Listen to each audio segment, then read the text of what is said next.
Hello, everyone. How are we all today? Hope we're doing good.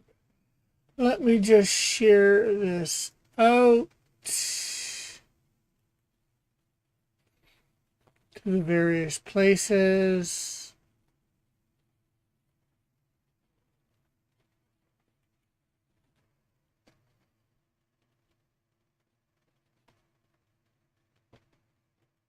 Okay. Facebook.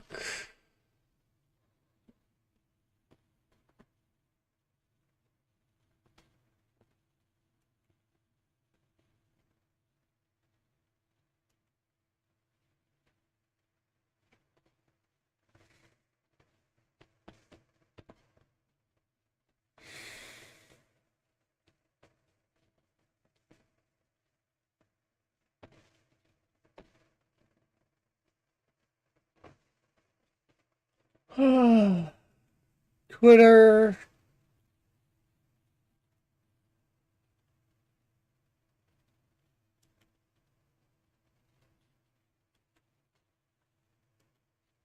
And Discord.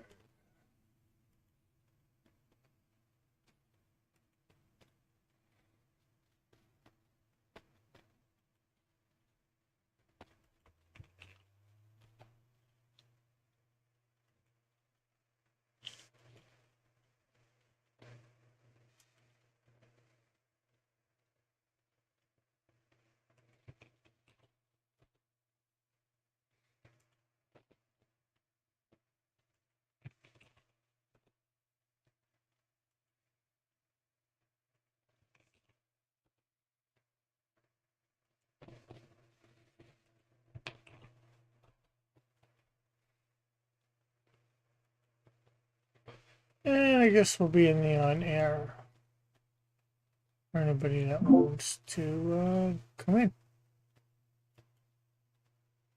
Okay, well, today we are doing Franky, I believe his name is, from One Piece. You see me up there in the corner. Hey, Mike. Thanks for dropping in, saying hi, and all that. Wonderful, wonderful stuff.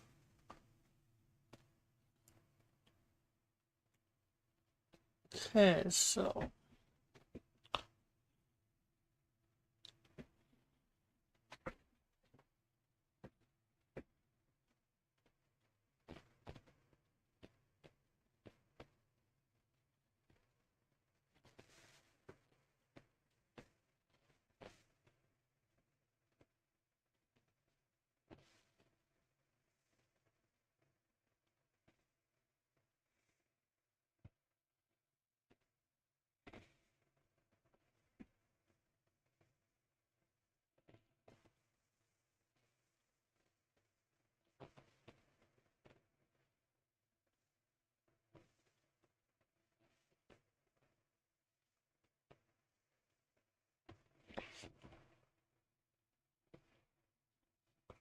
Mm-hmm.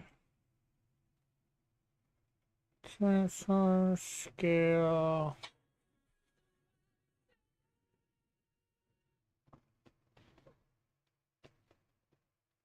No.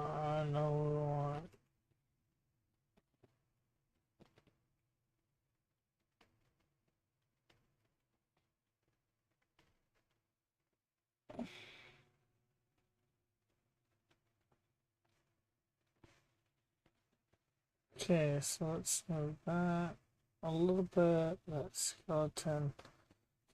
Okay, so. And of course, we have the head.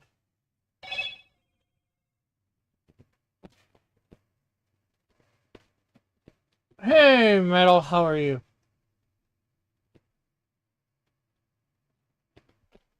Is that a salute? Is that because of your Veterans Day?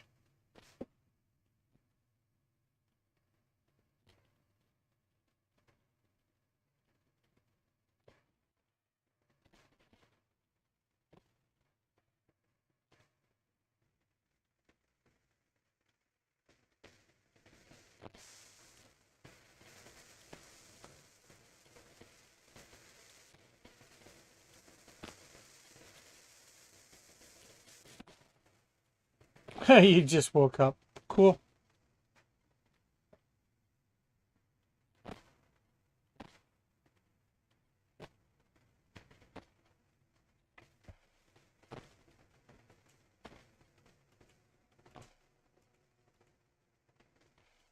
Okay, so we have very little of an arm here, it looks like. And then we got these big boxy things.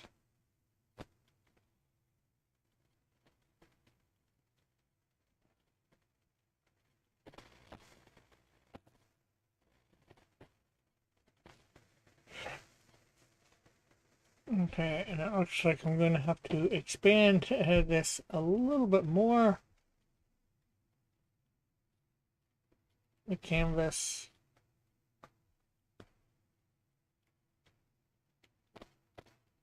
Do a little bit more to the side there. Oh, not cancel.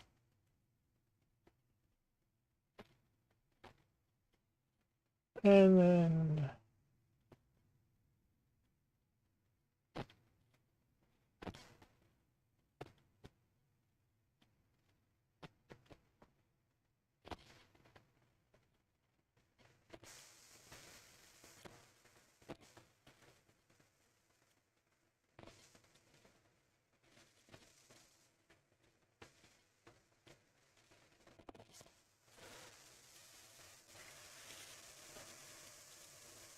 hey Mike, hey Metal, hey Metal, Bleeding Fool put up an article about the Scooby-Doo anime you were telling me about, so I will be going over it.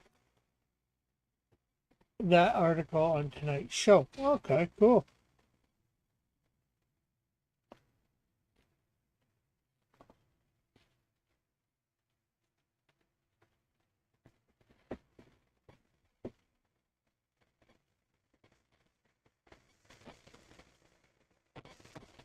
Okay, so now we got that. We're gonna do another layer, and I think we will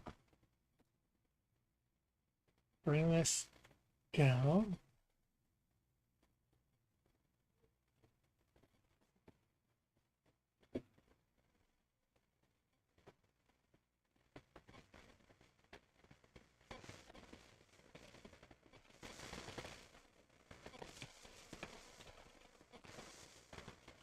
Also, depending on the time, I might also do a little piece on Don Messick,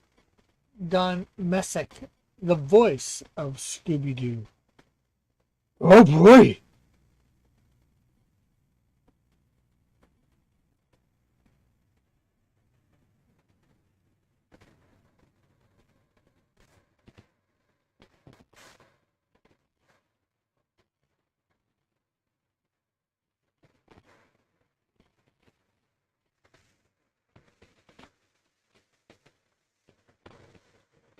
Now, Metal, are these things, I think I've seen them look different all the time in a few different, these shoulder pads, shall we call them?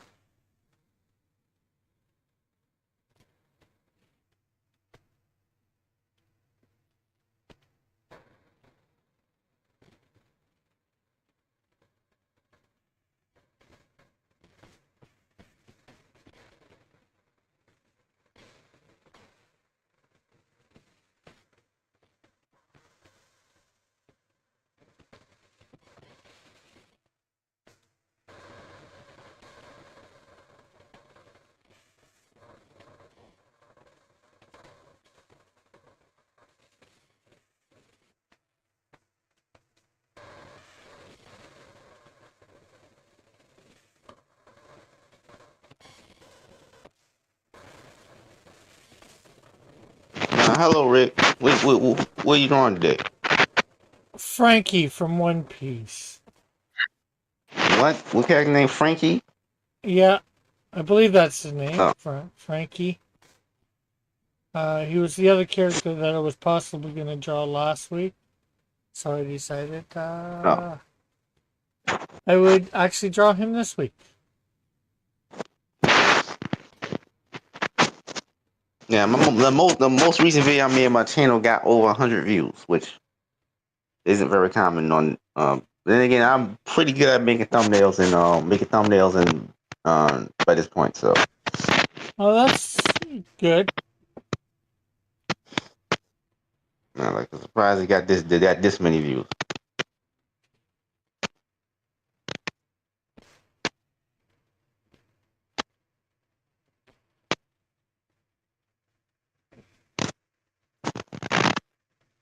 Well, hey, well, that's a good surprise. It's better than a bad surprise, right?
So you can have it.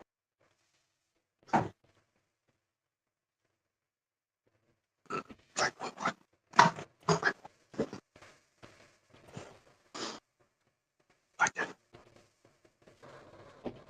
Do do do do do do do do do do do.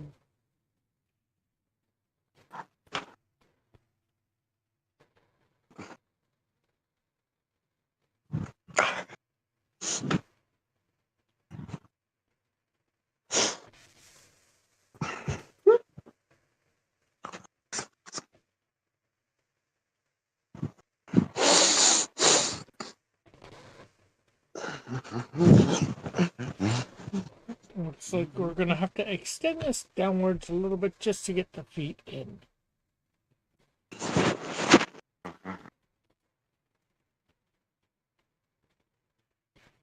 By the way, my new laptop apparently can't accept external mouses. Well, it can, but the clicks won't work. Okay, that's weird. Oh, we got Kim in the chat saying, well, I am happy to announce Melbourne 4 is done. Oh, that's awesome.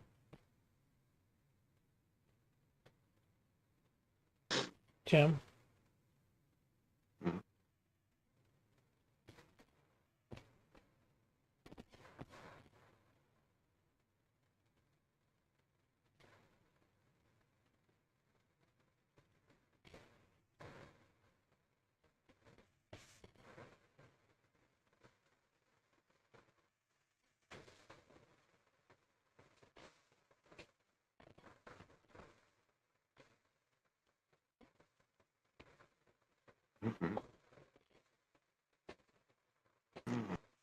There is no stuttering Canadian.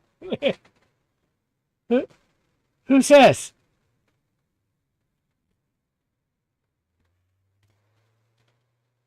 I can stutter if I want to. It's my show.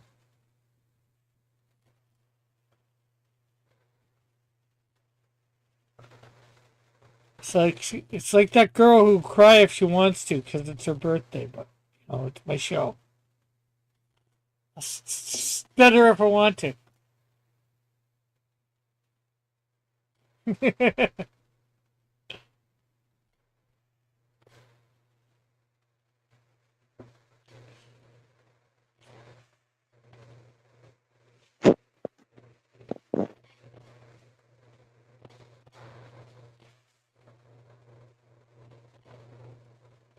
You say Tim?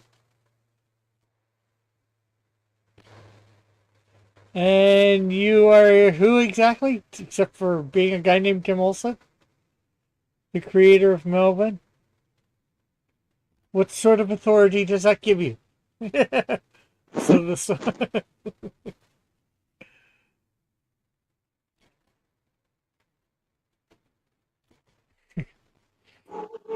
so the song is about you. Now it is that I want to put the words of stuttering in and not crying because I'm not a little girl. And Metal says, you would stutter too if it happened to you.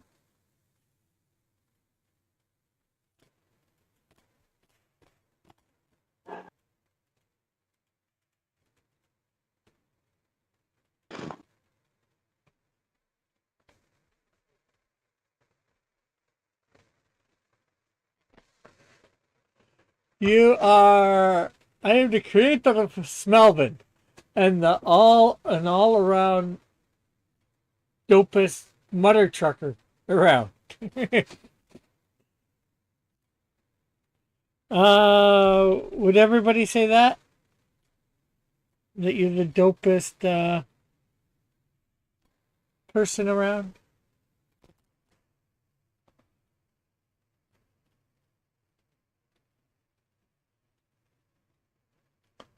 I'm not sure if everybody would say that. You shouldn't do dope. It's bad for your productivity. I will concur with metal.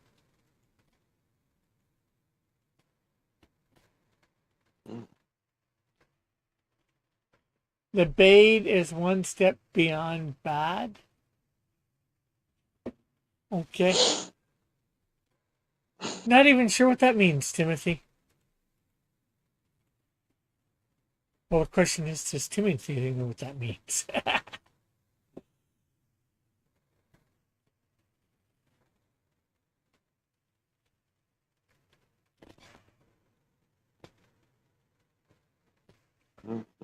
do, do, do, do, do, do, do, do, do.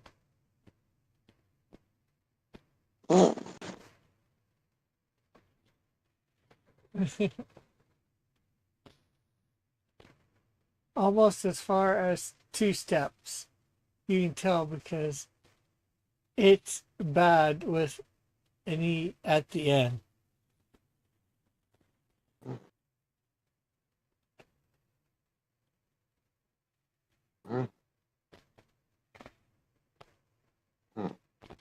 Hmm?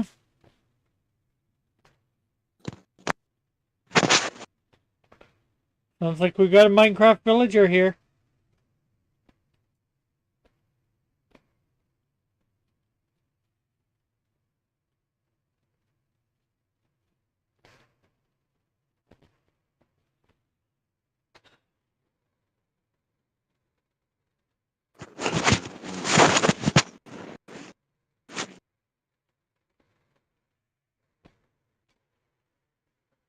And E is the beginning of evil. I always knew you were.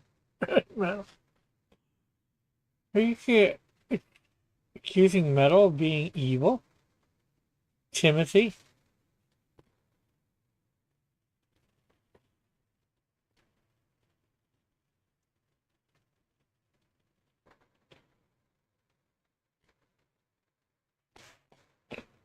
Timotei?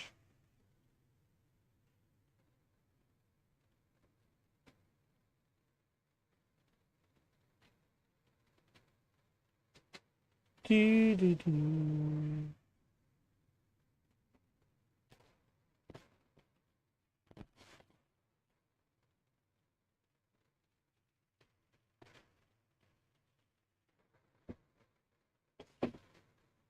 Well, it should be obvious if you listen to the song my nickname comes from.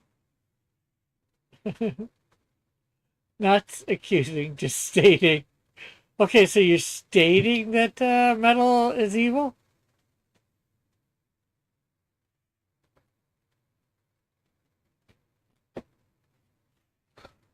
Okay, so.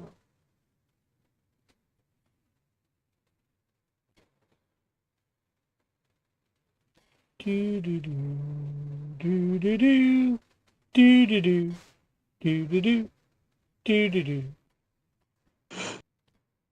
Uh, uh, if you don't know the reason why I complain about my laptop being unable to accept external mouse for some reason is that because I'm trying to play Team Fortress 2, but the problem is it's a multiplayer shooter game, and like you can't really play that with trackpad. Yeah. Like I'm trying main spy, but I just keep dying all the time. Uh,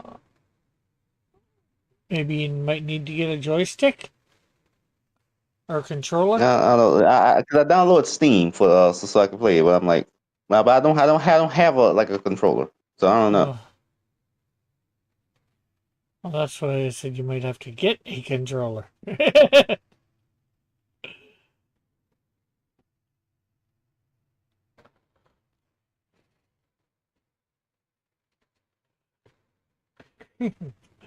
Tim was like, yes, he is. Oh, Metal. And then Metal says, I am, at the very least.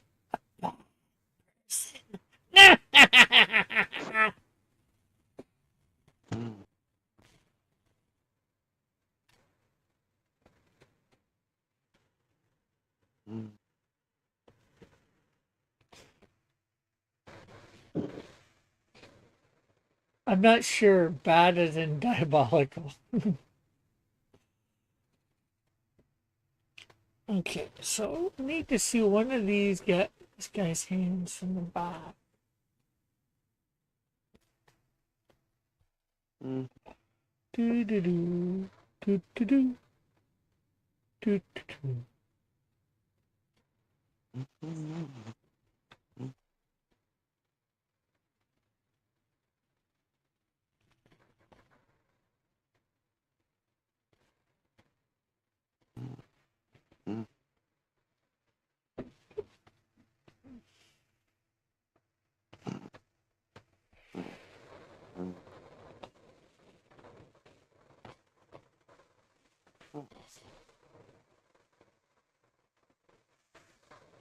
Actually, mine is 222. It's pretty easy to get confused there.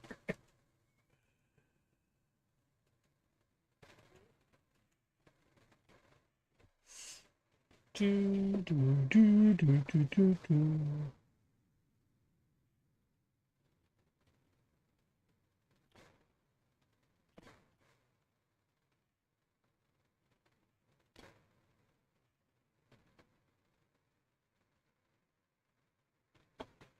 Oh, I see. My apologies, sir.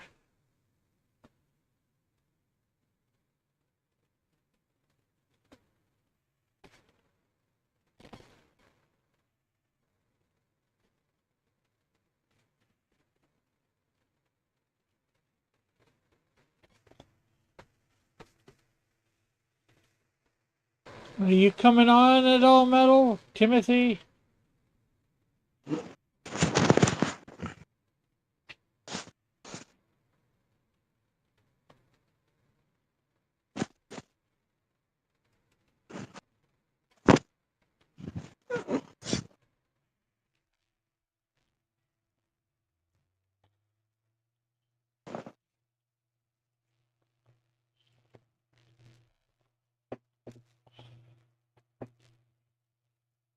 Metal says, I haven't decided yet.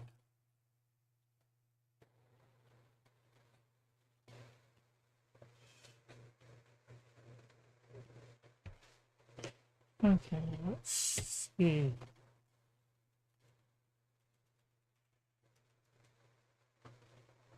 BF 37, BF.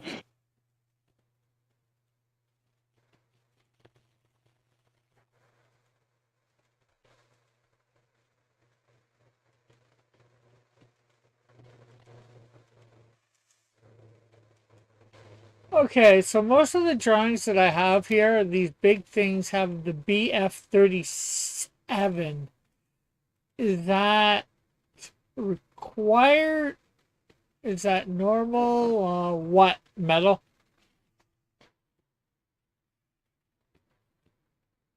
Or can we change them up for some sort of reason? Or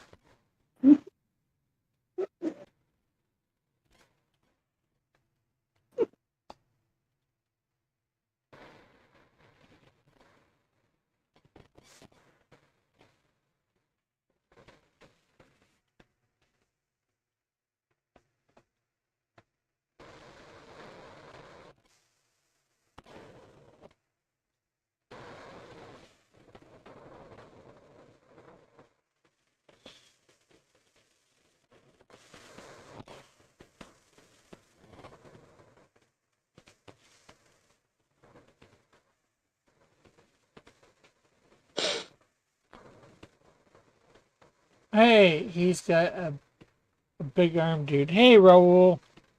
Yes, this is Franky from One Piece.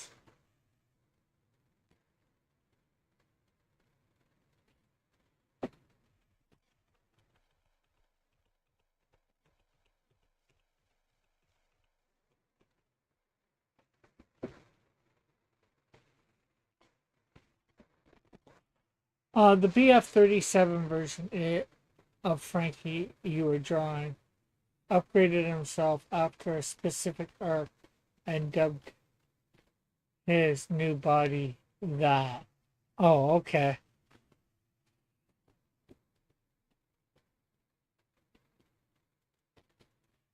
It's not that I got a lot of versions here, but I do have one with those things that are labeled BF37 with that's black. His arms are black. And it's got like a red star on it with a red circle around it and a red stripe.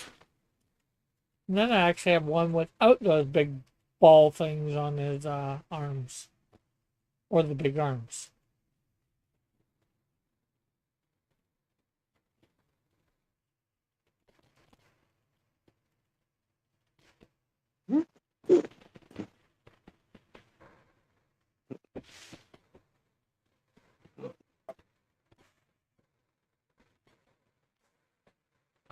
Hey, Alpha.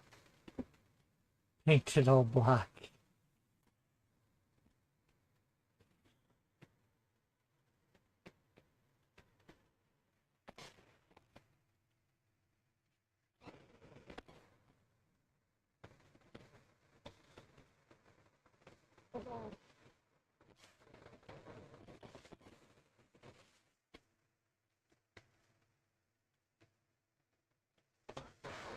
Since he is a cyborg that upgrades his body throughout the series, those designs are specific versions of himself. Okay.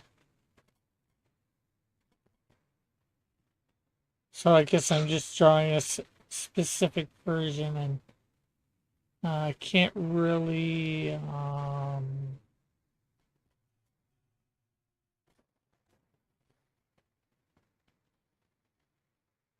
play around with them, shall we say?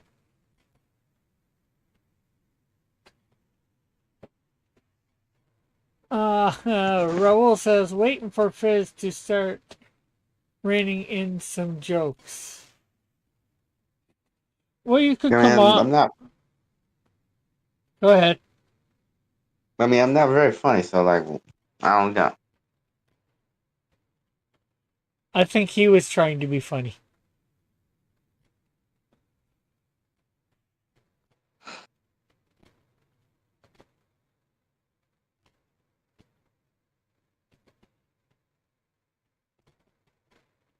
You could always come on and draw if you want, Raul, if you've got the time.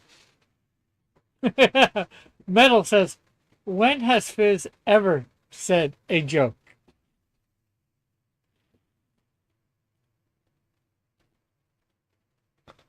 I don't know.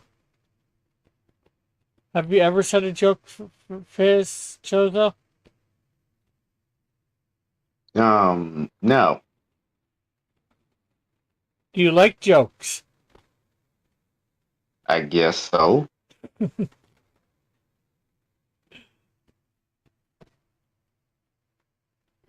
Oh, it's good that you like jokes, at least. Helping my mama. Ah, awesome. Alpha says the creator of Goofanoid isn't funny. Uh, I wrote scripts. No one found them funny, but so like no one found scripts I wrote funny. So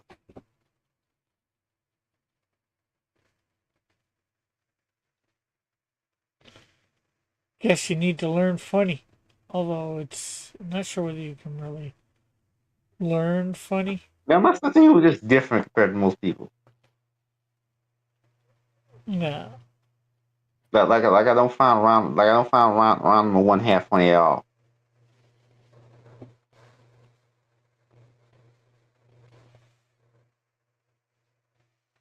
Which is that abnormal? I don't know. I don't know either. I haven't watched it. And then I'm a bit abnormal too, so.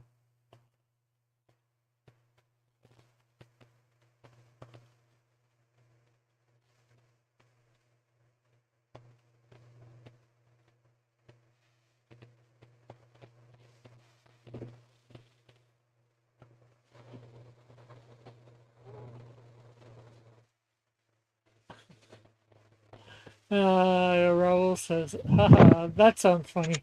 I guess the fact that the writer of something called Goofanoid is not funny sounds funny. Yeah, like I find Mr. Bean funny, but so is anyone. Well, that's good that you find Mr. Bean funny. I find him funny too. That's that says you have a sense of humor, in my opinion.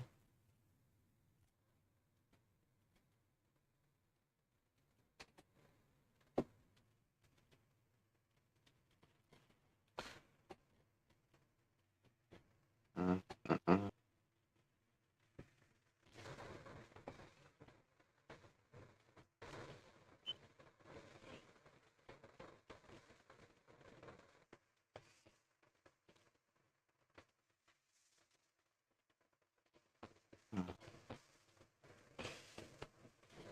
mm, mm.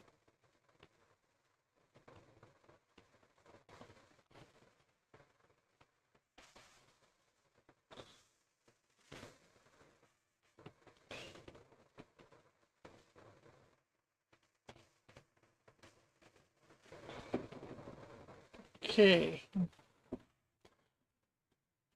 Now, I need a good shot of his head.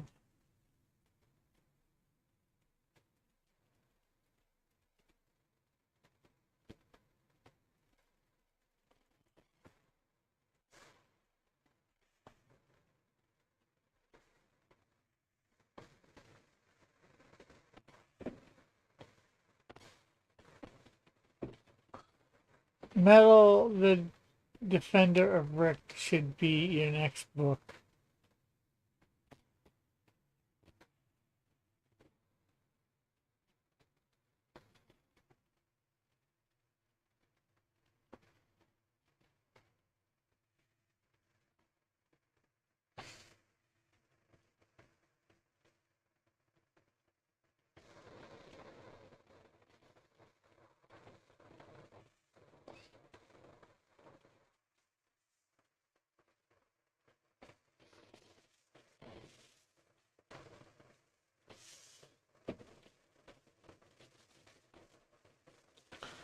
Did you hear the one about the manga author who got ran off the internet? No. Tell us more. I, I don't know. I don't know. I don't follow anime and manga.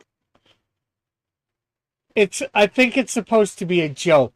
If it's Joe though. No, it's not a joke. The something that actually happened recently. I just forgot the author's name because I don't care about the series. It was great. Or she was right now, and I forgot who it was.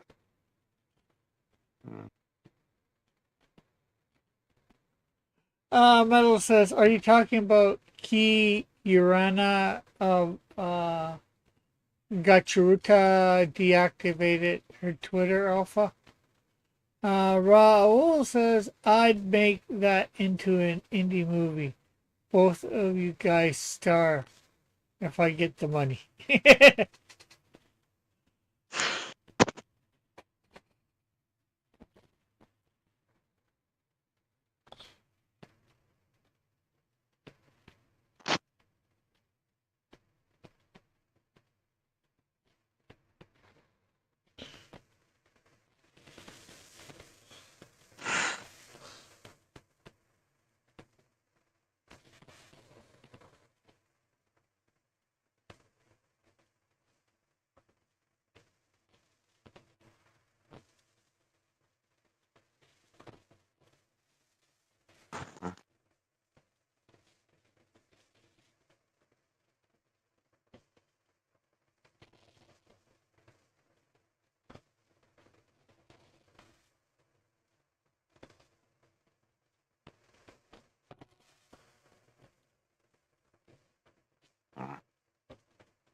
Uh, Her fans have been bothering her on X, says Alpha.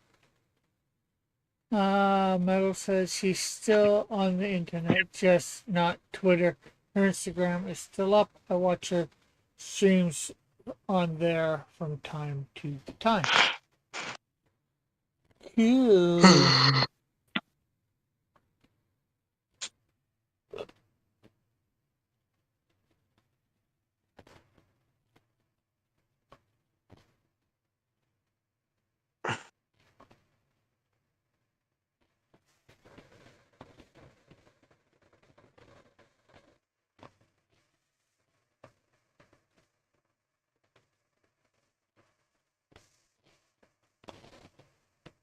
Do, do, do, do, do, do, do, do, do.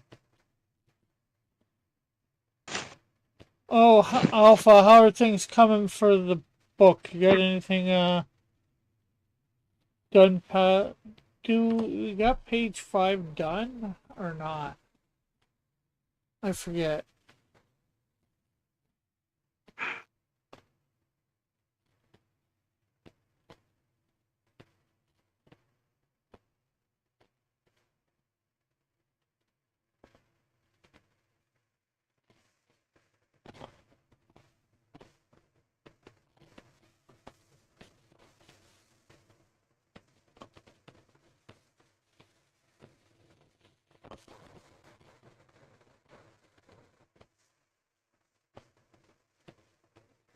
I'm way behind on the book.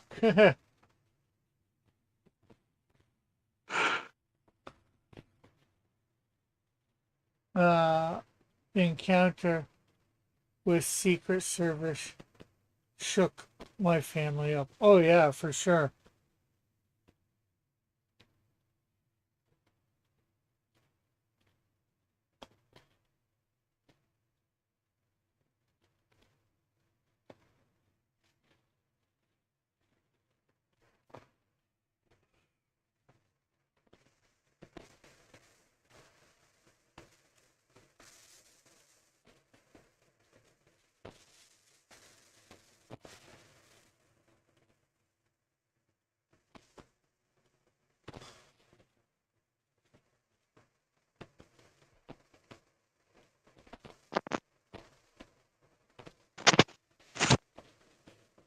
Okay, I think I'm gonna do another pass.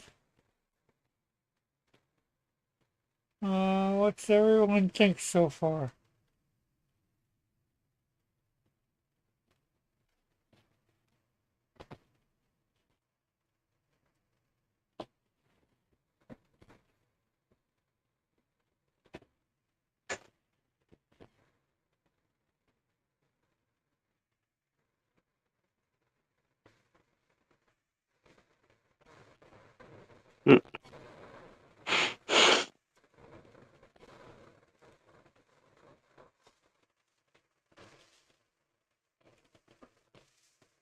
Nice work. Looks very Franky. Okay, well, that's good. Oh, and a quick look. Again, it's something that I'm going to be doing another pass at tomorrow and then hopefully finishing coloring.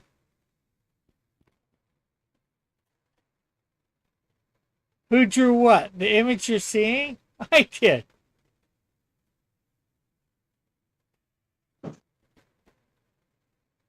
Uh, Here is a cross I got started between Triclops and Mechaleg,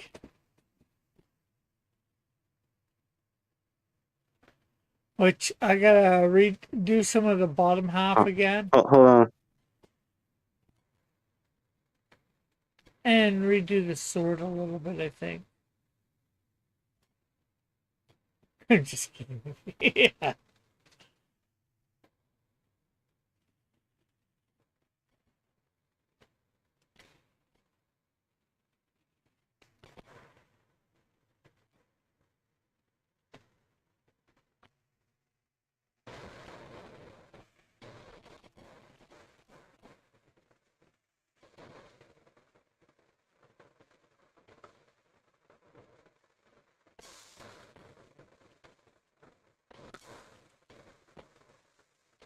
Hopefully that will be out tomorrow before my show.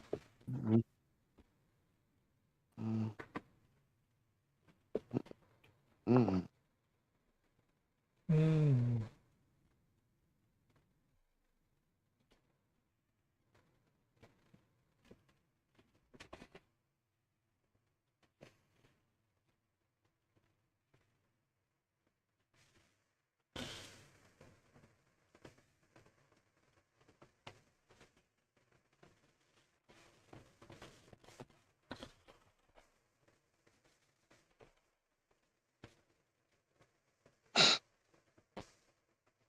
The William, William.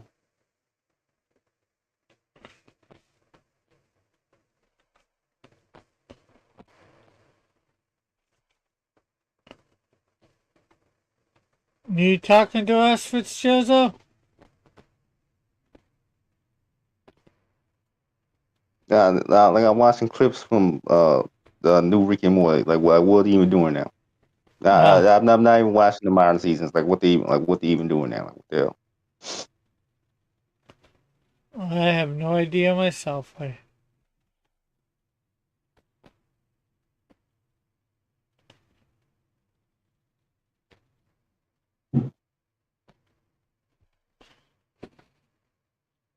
Manga Monday is just a good time to talk about manga news. Yes.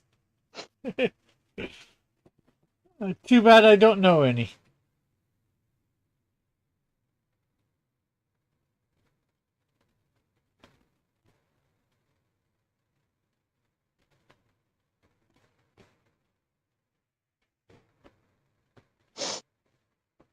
Maybe I should look stuff up like that before I start the show on Monday.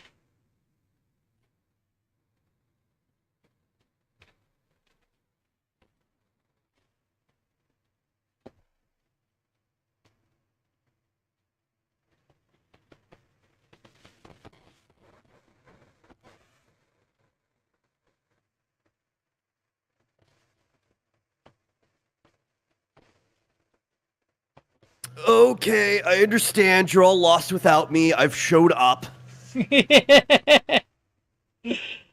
Yes, we are.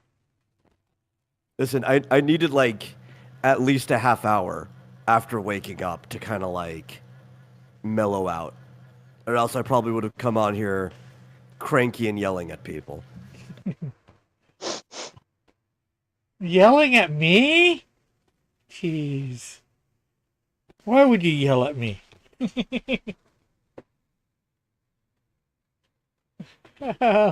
Almost says, just ask some AI. I don't trust AI. I trust it to do math. It was what it was originally built for. It's really good at math.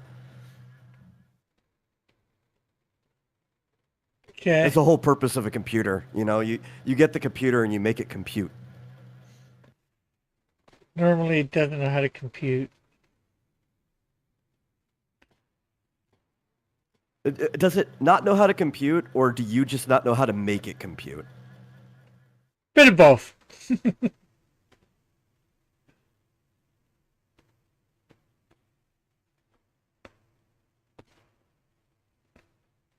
I can admit some of my shortcomings, but just some of them, not all of them.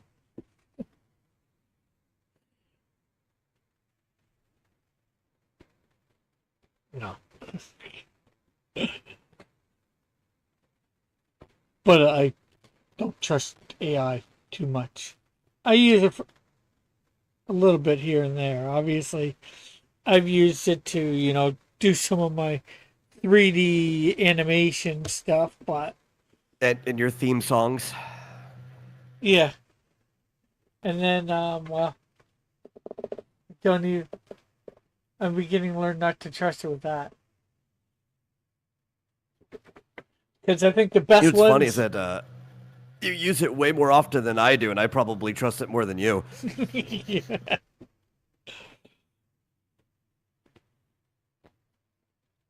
Though I probably understand how it works more than you do, like the training and everything that goes into it. So I probably, the few times I use it, go in knowing exactly what I want out of it and what I know it can and can't do. Well, I'm learning that it can't do anything. Okay, that's a lie. Yeah, I learned that you really need to know what you're doing to get it to do anything worthwhile. Yeah, yeah. Because it's like the computing version of a force multiplier, right? Like it can help people who can't do something altogether do it, but what it really does is it helps people who already know a discipline kind of multiply their effort in that discipline because they can tell what's good and what's bad or what inputs they should be doing in the first place.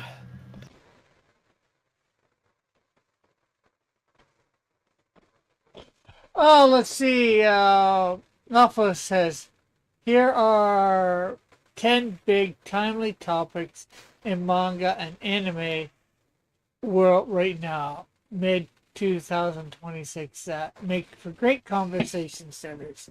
These draw from ongoing hype, sales, adaptation, and fan discussions, which had Adler's dominance to One Piece, the the Alabak arc, 3 Anime Japan 2026 manga we want to see animated ranking, 4 Hiromu Akawara's new series Daemons of the Shadow Realm, 5 Spring 2026 anime season highlights, 6 new Shogun Jump manga standouts, e.g., Money Forest, Underdoctor, 7 Chainsaw Man hype and milestones, 8 10th anniversaries and deluxe and editions, 9 anticipated adaptations and sequels, 10 rising sales and must read list for 2006. And Ocast Comics is here and says, hi guys, how is everyone? I'm not doing too bad.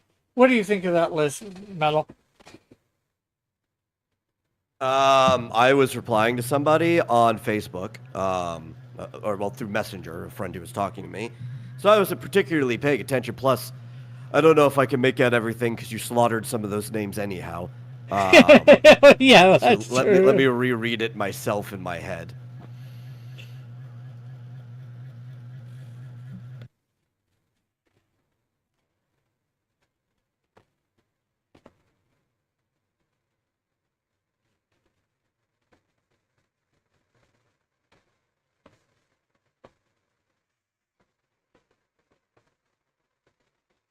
Yeah, that list sure does sound like an AI spit out a bunch of conversation starters. I don't know if it actually did or if Alpha knows this off the top of his head and he's pretending to be an AI spitting out a bunch of conversation starters, but it could go either way there.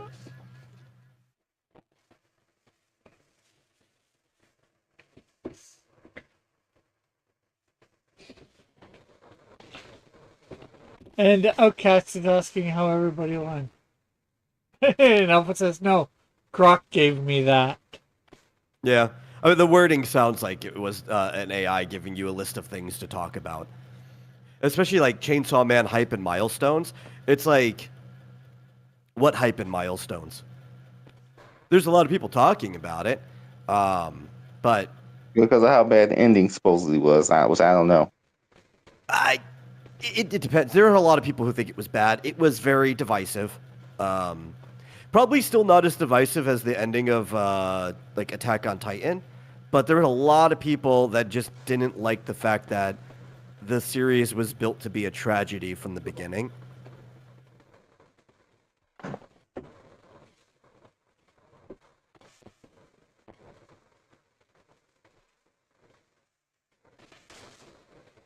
I mean, I guess there's hype, but there hasn't been an announcement as far as I know, unless it happened while I was too busy writing this book, like the last week. Could be hype for more adaptation of the series because the last thing that we got was the Reza arc movie. But yeah, that one I don't know why that belongs in there. 10th anniversaries and deluxe editions. Yeah, I could see why Grok would spit out. Those things are always happening all the time. I was like, yeah, just pay attention to whatever's having a 10th anniversary right now. New Shonen Jump standouts are usually a pretty good topic, especially because we are in what's it called? We're in a new season because typically when most new stories come out in either the spring or the fall, and some older ones have closed out, so there are newer ones to fill in their places. Trying to consider some of these other ones. Hiromu Arakawa's new series. Yeah, I mean any new series typically is a good talking point. 3 sucks unless you're like one of those listing channels that just gets all their views by putting out lists all the time. Oh, what are you talking about? Yeah, exactly. I'm looking at the list that Alpha gave. Number 3 is Anime Japan's 2026 manga we want to see animated ranking. It's like, yeah, that's great if you're just a list channel that puts out list videos all the time. It's not particularly that good to talk about. Really, I'm not judging Alpha. I'm judging Grok because Grok is the one who gave him all this stuff. The first one, yeah, that could be a pretty good topic if you actually know enough about it and the industry to talk about it, which is which had Atelier's dominance. It is currently the most popular series running at the time, so... And it's not a standard series for running. It is a kind of like girls focus. I wouldn't call it slice of life. It's bottled adventure, right? Where everything kind of takes place from a hub, but they kind of go off on limited adventures from there. And the hub is the atelier that they're learning at. So it's like a girls focused bottled. Oh, so like Little Witch Academia, but more serious. Yeah, it's definitely playing more into like the emotional parts of life and the growth of the children and everything. It is definitely a studies series, but it's more of like a traditional private studies. They're not at a school; they're apprentices at an atelier.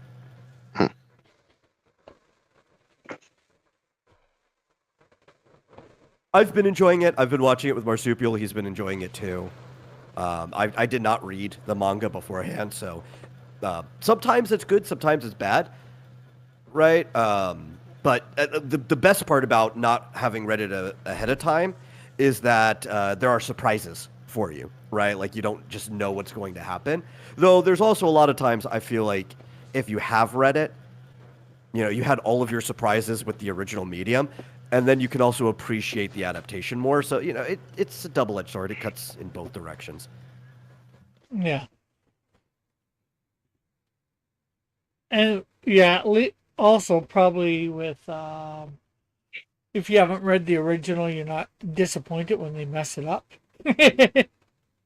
Yeah, that's true. I usually find in most cases, because people do like to change adaptations, or sometimes the adaptations just have to shorten things from the original because the original's often just in a less dense form, like novels, comics, whatever, that you get an uphill experience from engaging in the adaptation first and then going back and reading the original.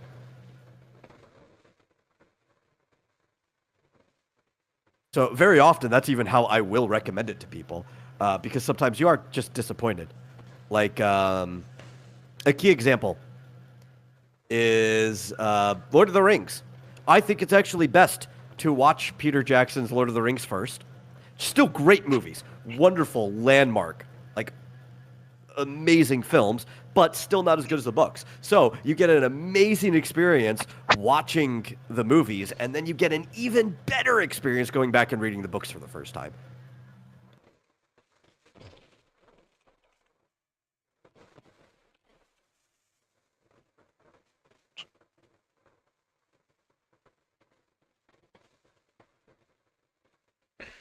Yeah, because usually TV or whatever messes stuff up.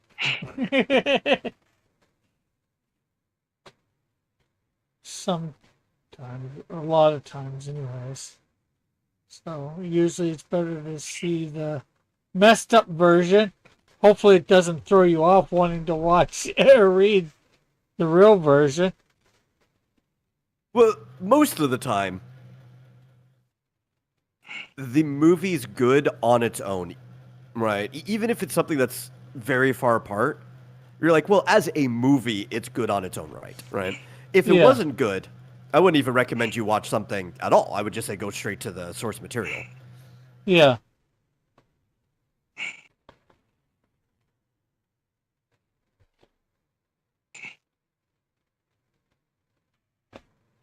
Alpha says the books have more detail, so reading them after watching the film is like getting more information to make the story richer for you. Yeah, that's one way of looking at it. I think they also, in that having more detail, they tend to flesh out the characters more. So it's not even necessarily more information, but also more emotion. Right? Like you talk about richer. It's just like richer in all experiences except for the visual one. But if you have an active imagination, honestly, a movie's never as good as what the theater of your mind is going to produce if the material is written well. So it's probably going to be a richer experience in all directions. I guess unless you really like an actor. But if you do really like an actor, you could always just like imagine them still playing the role in your head that they played in the movie. Or if you didn't particularly like an actor, you could completely recast them in your head.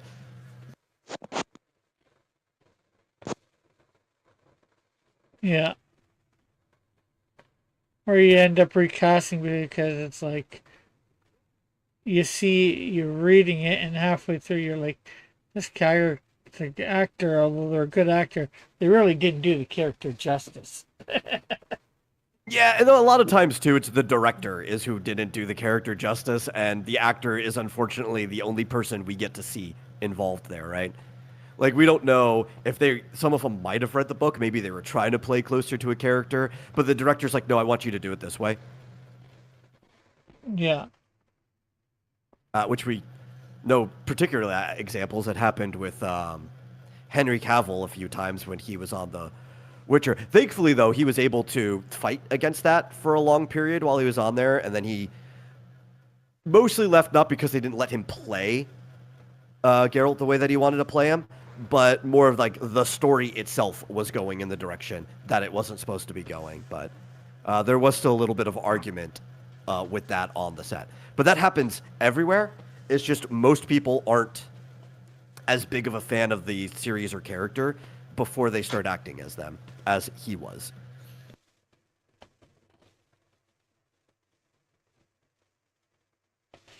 Which is good for the fans, I would say.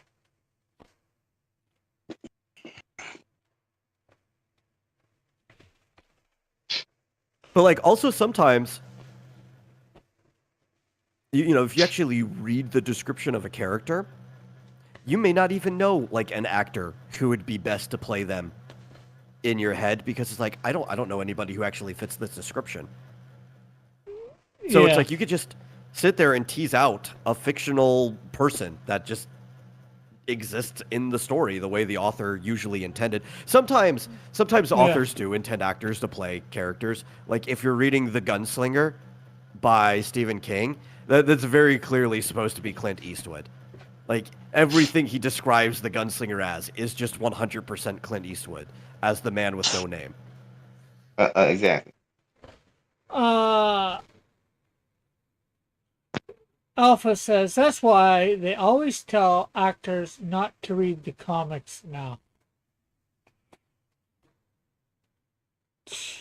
Yeah, or the source material, he says. Yeah, because a lot of directors don't want that getting in the way of their vision. That's more of it than anything. Is it Clint Eastwood as the gunslinger? Not Idris Elba? Or Idris Elba? Yes, not Idris Elba. Yeah. That was a weird casting choice. You know who they should have casted? Who would have been the exact right age at the time they were doing that movie? Clint's son, who isn't quite as tall as his dad, but other than that is like the spinning image of him.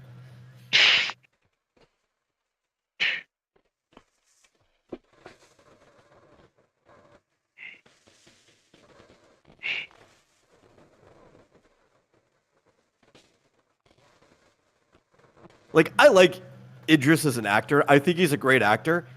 But almost every single time I've seen him in something that I liked before he was in it, he is just completely miscast. Like, he shouldn't be Heimdall, the white god, as described in Norse mythology either. No. But no one really cared though. That's the thing. No one really, the people behind the scenes didn't care at all. So that's the thing. Well, and most of the audience didn't either, because most of the audiences don't know like jack about Norse mythology or the specific Marvel take on it either. Exactly, because Thor was never that popular a character anyway. Unfortunately, I always liked Thor. He was always one of my favorites, but I know I was always kind of like in the minority amongst comic reading circles when it came to Thor. Yeah, I didn't mind Thor. Obviously, I knew about him before Thing, of course. The mighty Thor. Yeah. But oh, hey Apex. Yeah, hello Apex. Because he, of course, did do. He was in the Thor movie. Well, not no, the original one of the original Incredible Hulk movies, meaning with Bill Bixby and Lou Ferrigno. They had Thor in that. Did not know. I never seen him. Yeah, they did 3. Oh yeah, there was like really old versions of a bunch of like Marvel characters that either had their own movie or showed up in somebody else's thing around that time, like that really awful Iron Man. I'm not sure about that one. Wait, really awful. I never heard that. Really awful Iron Man. What are you talking about? Yeah, I mean, if you want to learn more about it, I'm not. I've watched some of the stuff, but it's also been forever. I would probably just go watch some videos on people talking about this stuff because they'll show clips and everything if you don't want to actually watch the things. But yeah, there was like old version of Iron Man out there. There was like a movie.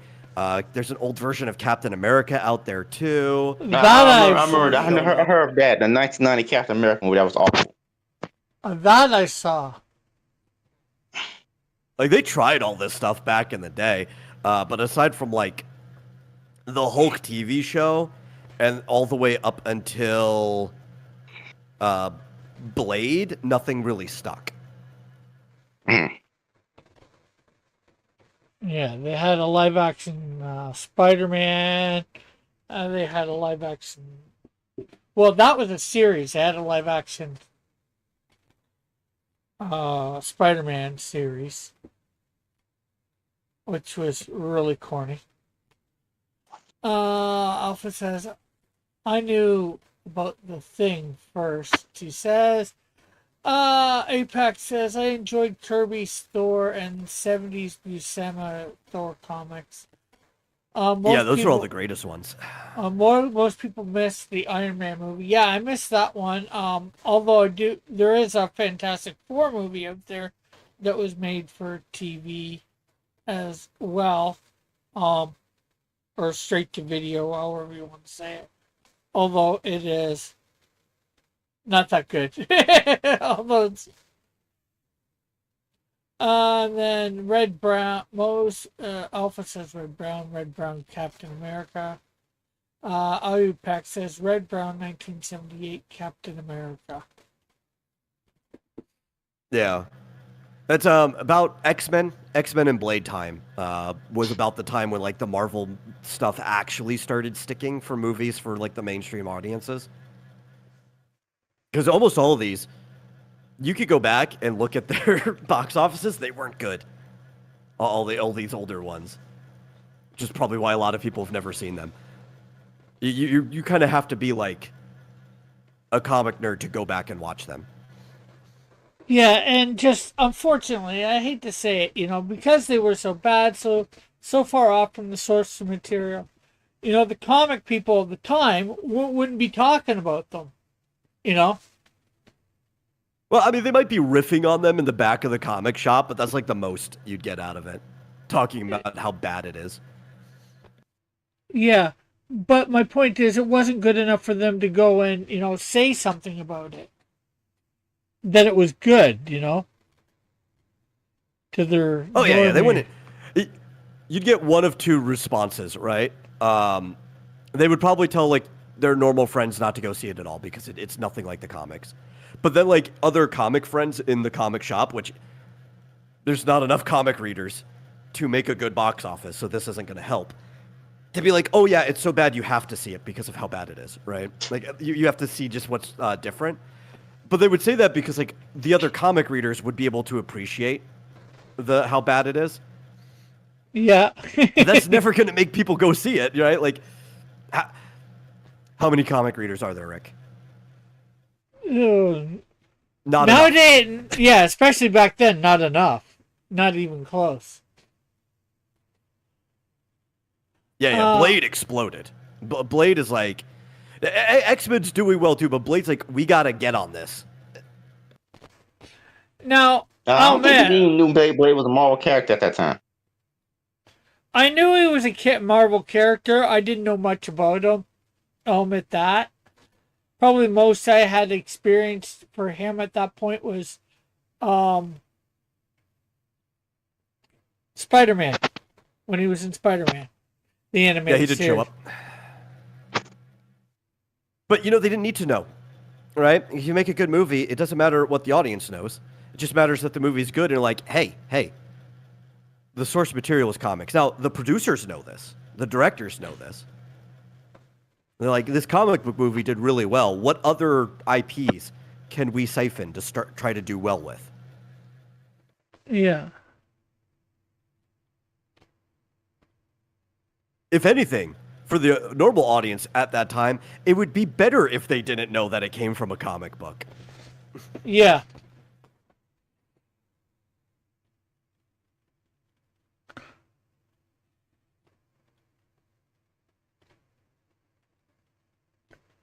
Like, technically, there was a series based off of a comic book that exploded before Blade, but they did their best to hide that it was from a comic and also divorced the story a lot from the comic because it was almost nothing like it. And that was Men in Black. Oh, yeah.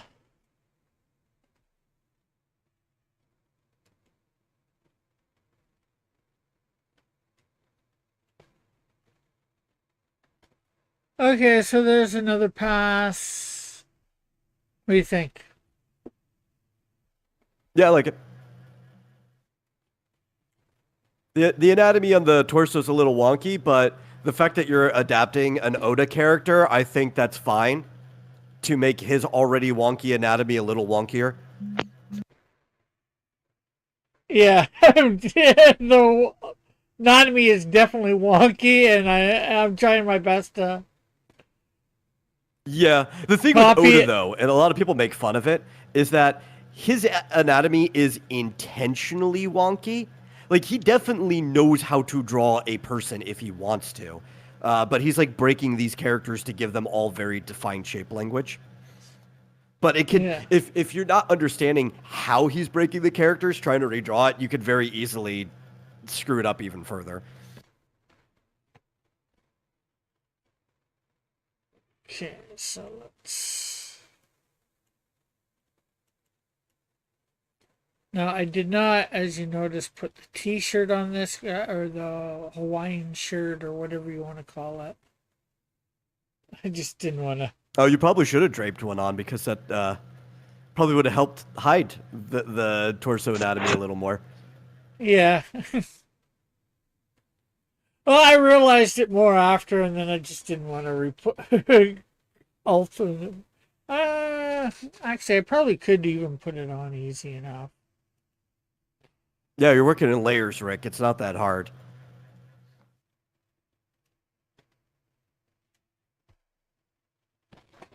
Yeah. Let's see.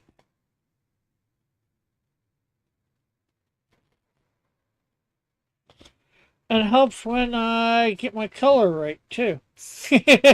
Go back to the black.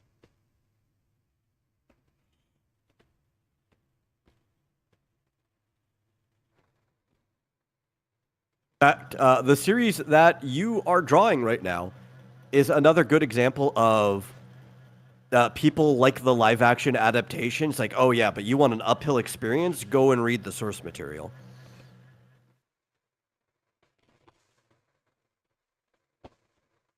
Because the One Piece adaptation was actually pretty popular. But honestly, I've seen stuff from it. I get why the normal crowd likes it. It's nowhere near as good as the manga.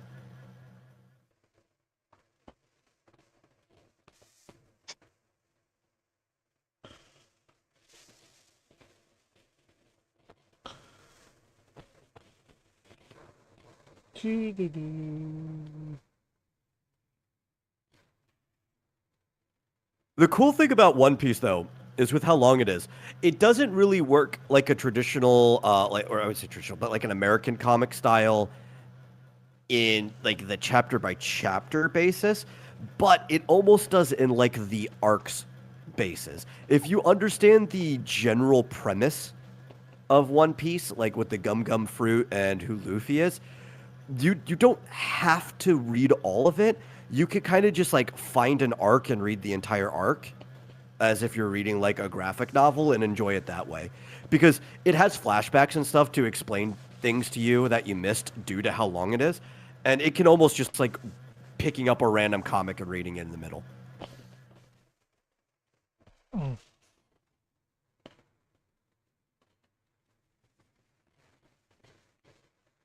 But you don't really want to start on like the current chapter or whatever. If you just wanted to see what was going on now, you would at least want to rewind to the start of whatever arc you're on.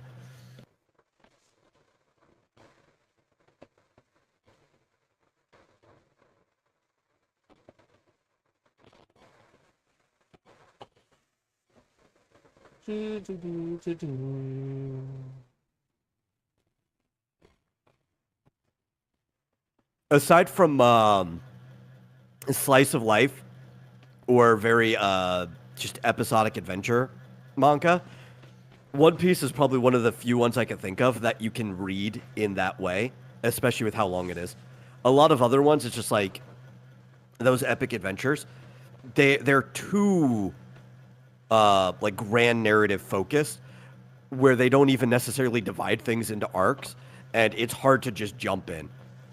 Even Dragon Ball, which is divided in arcs, I find it really hard to tell somebody to jump in, except for maybe the point where the show jumped in. Like you could start at the Saiyan Saga and probably be fine. Most people were that way for the animation, but I still wouldn't recommend it because going back and reading the original Dragon Ball, I'm like, man, there's a lot about this Goku character you don't understand when you start there. And I get why so many people get him wrong. And then, like, they don't do enough in Dragon Ball to really inform you about the Red Ribbon by the time you get to the Android Saga. So you're kind of a little lost about that if you didn't read, like, the first parts of Dragon Ball. One Piece doesn't have that problem, though. Like, Oda would be like, I've been drawing this thing for 1,000 chapters. Well, even way before that. Like, I've been drawing this thing for 400 chapters. This character came back. I need to put a flashback about this character in here for new readers to understand. Like, he's actually really, really good about that. And he's really good about bringing characters back around. So if you haven't seen somebody in quite a while, there's a chance they're just going to show back up again in the story. Well, that's good.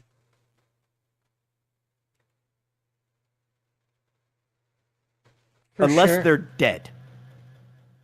But he actually lets dead people stay dead. Well, no, One Piece characters so come back all the time or survive things all the time.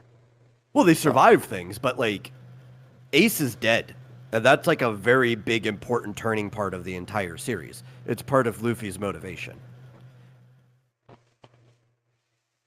I guess spoilers for anybody who hasn't been keeping up with it, or maybe if you're just watching the live action, sorry, Ace is dead. It's like the most important part of the entire series up to a certain point. But then you have so like Brook is kind of almost undead because specifically his gum fruit, but he ate it while he was still what you would consider amongst the living. I would still call him alive. It's just like he's not allowed to die, so the rest of him is withered away. It's not a very natural state of living anymore, so he's a skeleton. And Franky, that Rick is drawing, is probably one of the few characters that you might expect to disappear like he died and come back, because he's already a cyborg, so as long as his like brain stem is around, he could still be rebuilt. But there's been a lot of characters in One Piece that just died and stayed dead. I would say the majority of people who died in One Piece have died and stayed dead.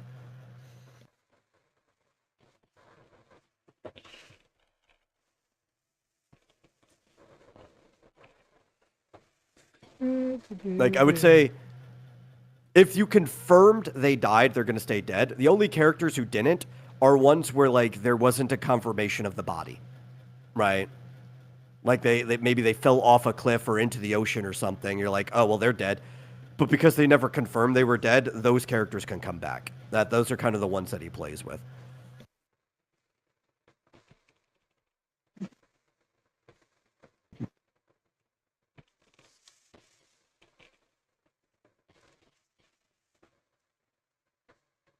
But that is the classic catch, though, right? If there was no body, there's no murder. Yeah. There's no body, you can't be sure they're dead.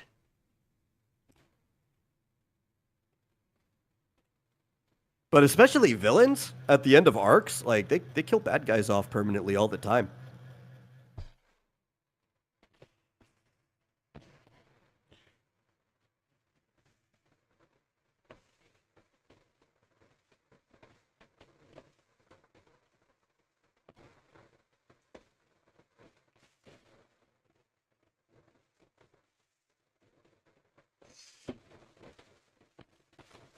If there's any story I recommend people read from One Piece, though, it is Ace's execution. It's such a good part. Even as somebody who's not, like, a big fan of One Piece, I appreciate it for what it is. I have not engaged in everything. But But my brothers really liked it, so I've caught a lot of it with them. And I've read quite a bit of the stuff that I've caught too to see how it was in the manga. But man,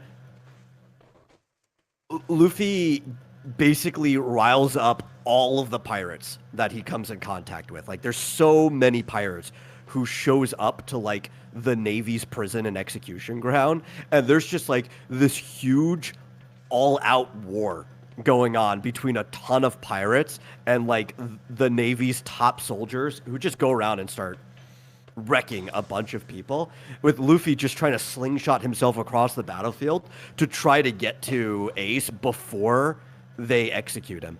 It is such a tense moment that I don't even remember how many chapters it lasts, but the tension just goes on and on and on because of how many chapters the battlefield is written over, until it finally the tension gets cut literally.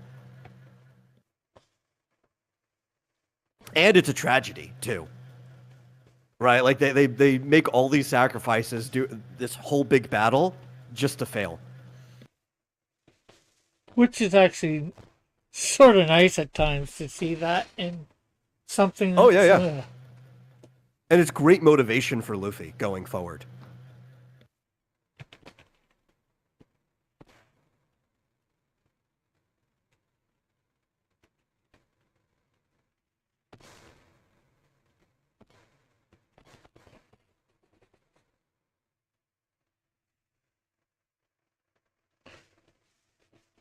Yeah, if you weren't against, if he wasn't against the government before, he's really against them now.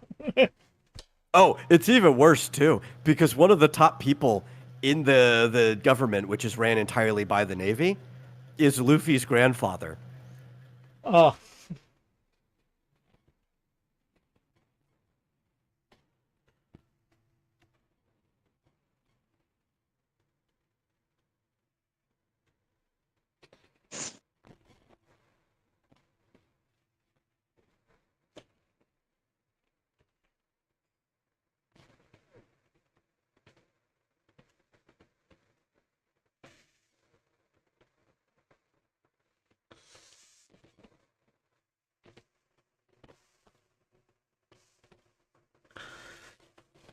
Okay, well, not perfect, but what do you think? Hey, it's something. Yeah.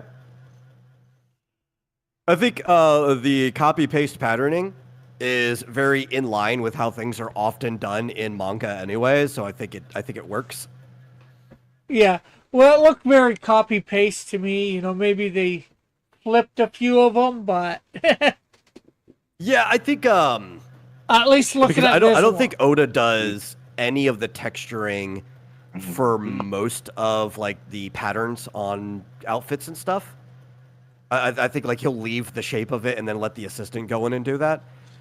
There are times where I've seen on Franky shirts where Oda has individually drawn the pattern so that it matches the folds or like how it's draped and stuff. But that's only for like close-ups and really important moments. Otherwise, I do believe he patterns it.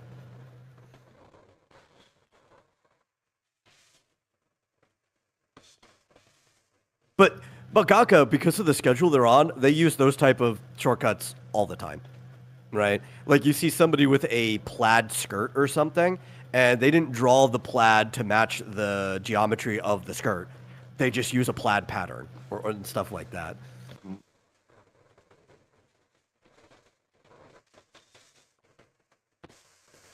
You really, really can't afford not to. You're like, I need to have this chapter done this week. Yeah, you definitely know that for this show. Well, I don't need to have Sometimes, it done.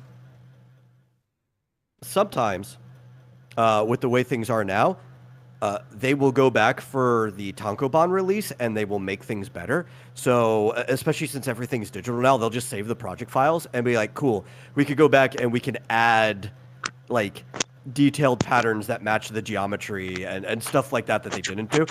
Or you have people like Murata with One Punch Man, who will waste his own time and delay the next chapter because he went back and redrew entire pages with different angles and stuff. And we're like, Murata, stop, please.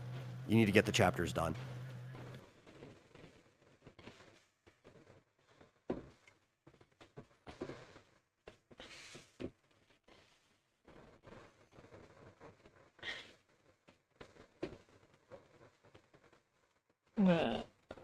Dee, dee, dee, dee, dee.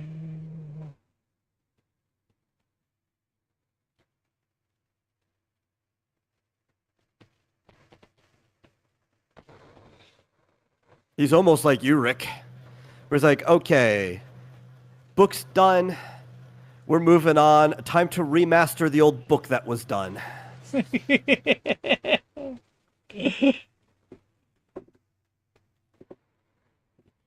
Oh, like that, Pat. Yeah. I didn't want to remaster number 2. I know I did remaster number 1. And I did You not. want to remaster 3, I know that. Yeah. I haven't wanted to remaster Snowdrift 1. So. Well, I mean, Murata doesn't redraw everything, just the particular things he's not happy with. Well, yeah, that could be me for sure. Because I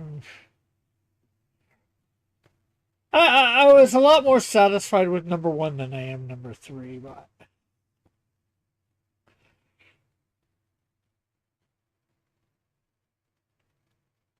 And in the similar vein, sometimes you just have to put something out not satisfied because you're hitting a deadline. You're like, man, it's been taking way too long. I got to put this out. We could just come back and fix it later. Yeah.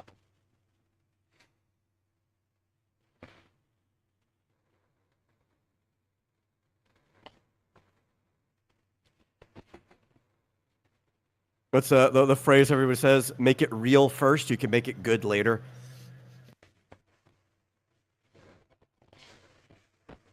Yeah.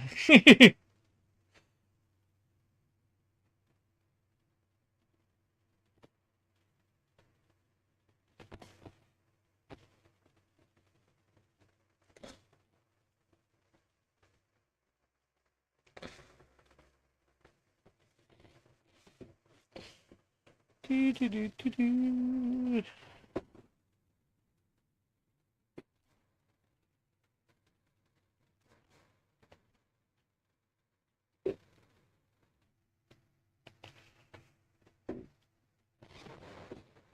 I'm still here, by the way. I just ain't been saying anything.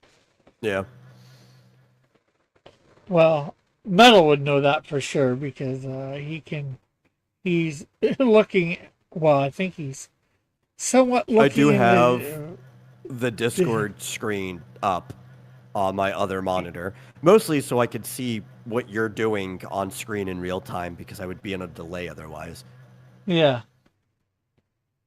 Otherwise, I would also have that monitor covered with the material I need to write, but I just got up like an hour and a half ago. I've already determined I will start getting back to work after your show is over.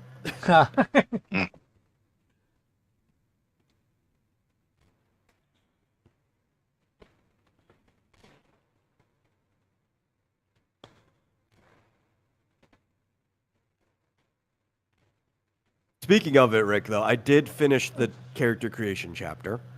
That doesn't mean we're ready to make your character yet, though, because the appendixes of the equipment abilities and all that stuff are the chapters that follow. So we still have to wait a little bit, but that was probably, maybe aside from adventuring, which is way later, the longest chapter of the entire player's manual.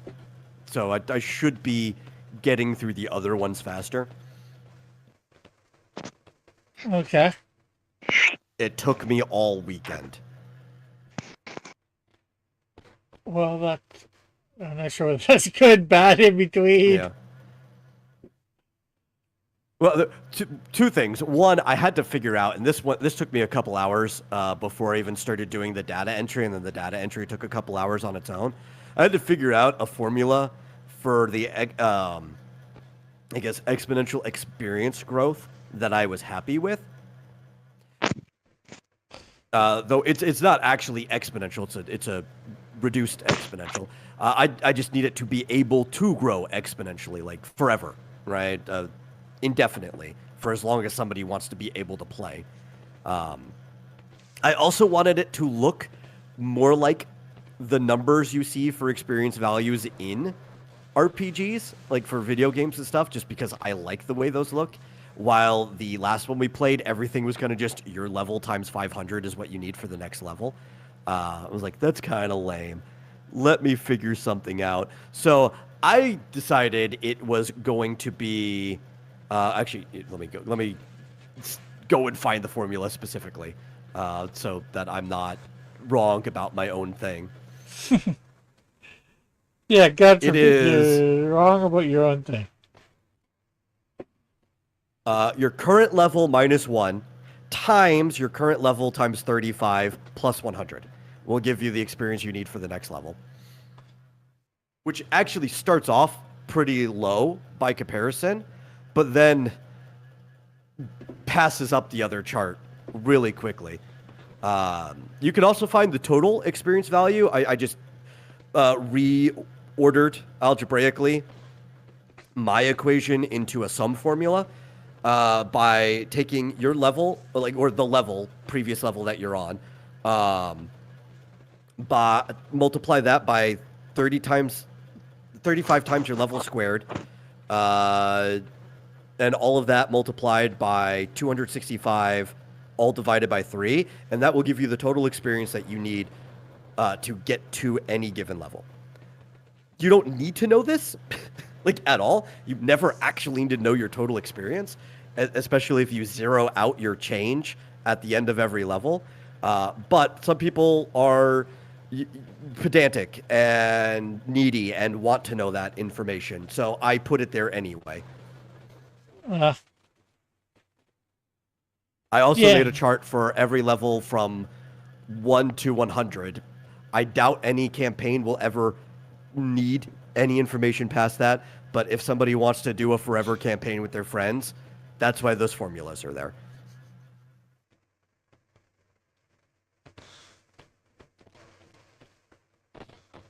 Cool. Yeah, that took like half a day's of work just figuring that out. That's one of the things that stalled it. The other thing that took a really long time was, you remember the advantages and disadvantages system that other game had? Yeah. Vaguely. I really liked that, so I wanted to put something like that. Vaguely. Rick, you took the maximum number of advantages that you could take. That's why you were on your chocobo. Yeah. And it's also why you had to take disadvantages like Code of Honor and Code of Mercy and couldn't kill people or attack unaware people. Yeah. If anybody should remember that system, it should be you. It was fun. I liked it. Like, kneecapping your character makes them more fun to play with, but... And that's why I wanted to introduce a system like that. Mine doesn't have cost weight like the system we played did. Yeah. You have slots, so you can have a maximum number of 5 advantages by name. You're filling slots, and it's even worse actually. For every advantage you take, you have to take 2 disadvantages. Okay. Yeah. Because I think flawed characters are better than powerful characters when it comes to like role-playing games. But it took me a while to figure out, at least in the base version of the game, and I can always add more if I think about them while we're playing. This is just the beta. Which advantages and disadvantages I wanted to be available when we do character creation for you guys. So that took probably a whole day as well.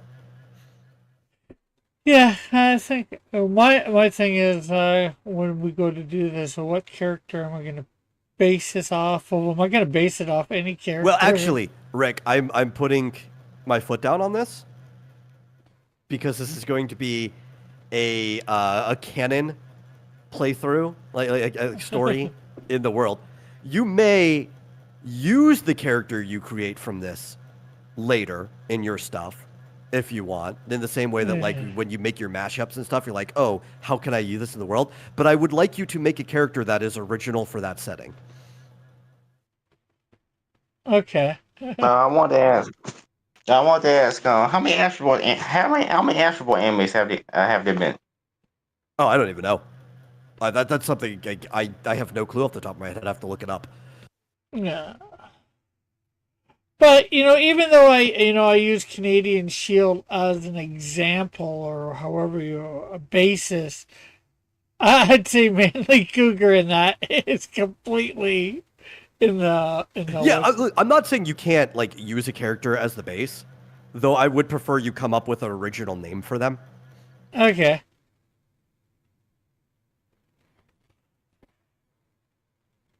I can tell you that the first setting, I have decided what it's going to be. It's going to be loosely inspired by like Phantasy Star. We're going with that type of sci-fi. Uh-huh. So if that helps you like get an idea before we get to character creation, what kind of character you might want to do. Yes and no. that I know that one had a lot of armor type stuff in it, right? Phantasy Star. Yeah, it could, if you want. Doesn't have to, but if you want to go really armored, you can. That's the other thing too. I might skip finishing the, I would say like abilities and vocation chapter of the book until after we make your character. Yeah. Because since we're working in a setting, it might be more important for me to go and make the abilities and vocations section of that particular setting.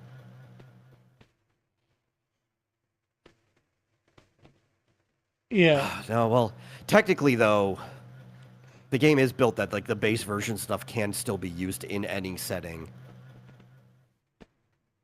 I just need to speed through everything. That's what I need to do.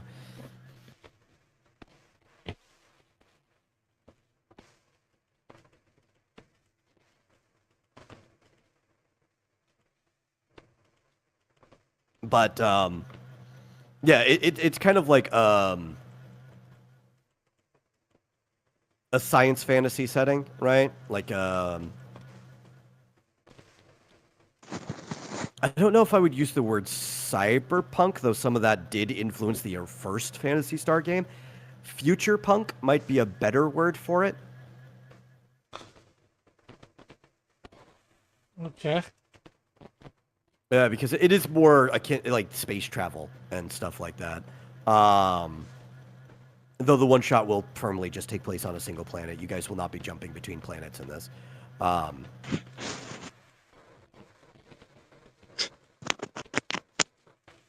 There'll be multiple races you could choose from in that setting.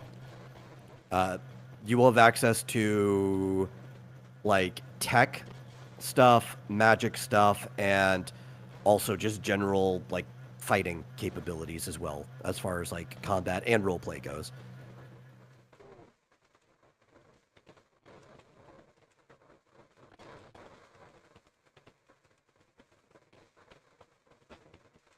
You'll probably get a better idea when we actually get into creation, though. Yeah.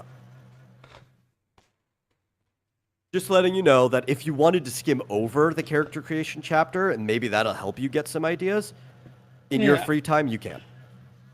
Uh-huh. It's already uploaded on the website. Your website, I take it you mean? Yeah. It at xdynamischaos.com. Actually, there's a specific link for it, too. It is xdynamischaos.com/ttrpg/players-manual/character-creation. I will send you the link. But you can also find it in the EDK channel of the X Dynamis Chaos Discord if you want. Okay. Okay, so I gotta go in and tighten up the colors a little bit. Or a lot. Yeah, what do you it's think? Looking pretty solid. Yeah, I haven't seen One Piece. I didn't know there were cyborgs in One Piece. Oh yeah, he's one of the main members of the crew. He's the what's it called? The shipwright. He does the carpentry and stuff for the ship repairs. What arc did he get introduced in? Oh, let me think. I don't know. It might probably be better if I just looked it up.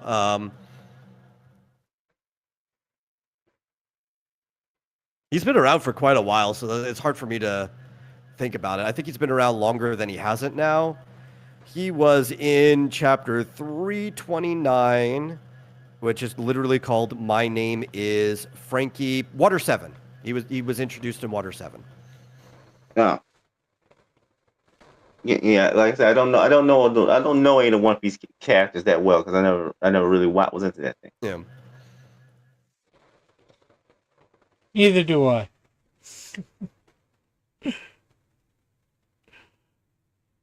I don't know them. I just draw He's also them. one of the older members on the ship. I think he was 34 when he first showed up.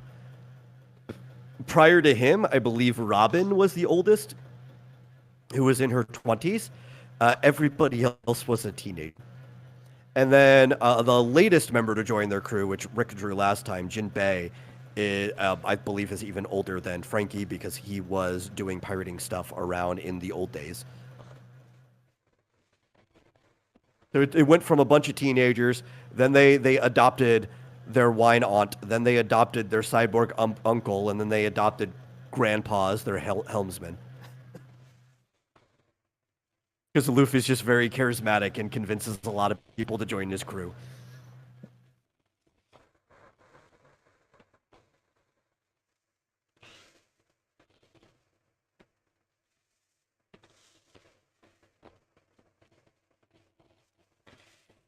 Oh, I guess that's a good thing. Makes for an interesting Well, the cool story. part is like he's treating his recruitment like an actual pirate captain, even though he's just making friends at the same time. So every time somebody joins the crew, they do have a job, right?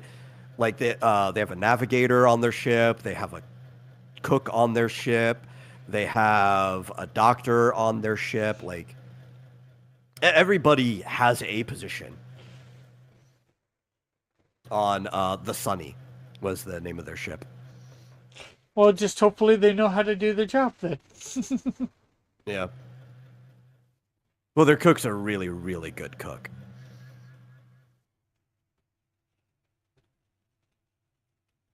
His job actually becomes more of... Oh, yeah, that's right. Brooke is the oldest on the crew now. I completely forgot about that. Thank you, Outcast. I spaced out on Brooke. Brooke is definitely the oldest person in the crew. And Brooke is a girl, He's the I take skeleton. it?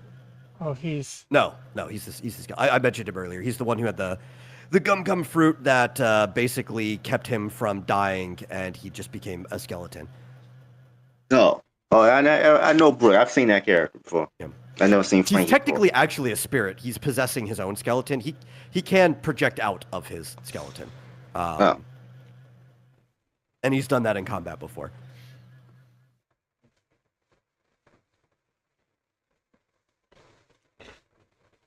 Brooke's cool. I like Brooke. He's probably one of my favorite members of their crew. Probably one of my favorite characters, too. And I completely forgot. Like, yeah, he is definitely 100% the oldest person on their crew. He's so old, he's dead!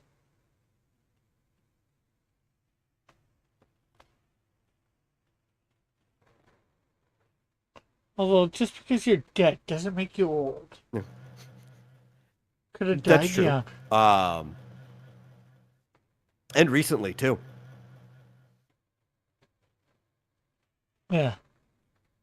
No, but because I can never get into One Piece because not just because of the length, but also because the nature of the story is just it's like the pirates and the main character wants to become ultimate pirate and find the big treasure. Yeah, he wants to become the king of the pirates. Left behind by the world's previous most famous pirate. I'm like, okay, that's not very interesting. Yep. That was Ace's dad. It sounds very, in some ways, it sounds very interesting. Pirate stories usually are fairly interesting.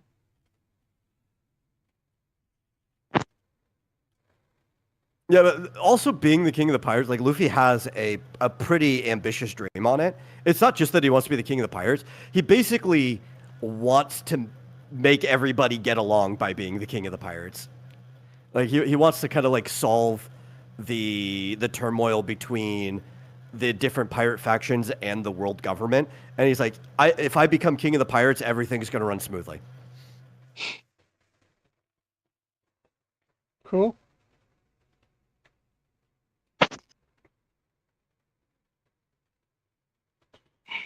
Sounds like a pretty nice guy. No, yeah. Outcast believes part of the treasure is knowledge. It could be. We don't know what the treasure is or whatever. We just know that it's a lot of things. It's all of Rogers or Goldie Rogers' treasure is all in one piece. So he put everything that he had in one spot for everybody to try to find. There could be lots of knowledge there, for all we know.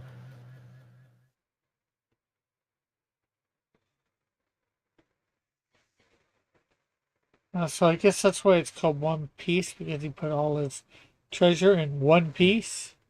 Yes, they're trying to find the One Piece. That is the reason it's named that. It's actually said at the beginning of every episode of the show for the longest time too. There's like a little intro where he's talking right before his execution about how he left all of his treasure in one piece for the pirate to find it. Alpha says the treasure is the friends we make along the way. Well, that's the true treasure, but it's probably not the One Piece. There was a long time that people thought that Ace was the One Piece, and obviously that was dispelled after he was executed.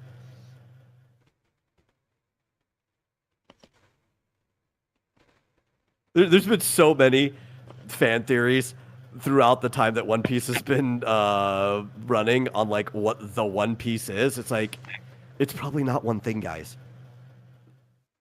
It's all of his treasure. Like there might be one major important thing in there that will make the difference of every stuff, but probably all of his treasures there's too, because that's what his dialogue implies.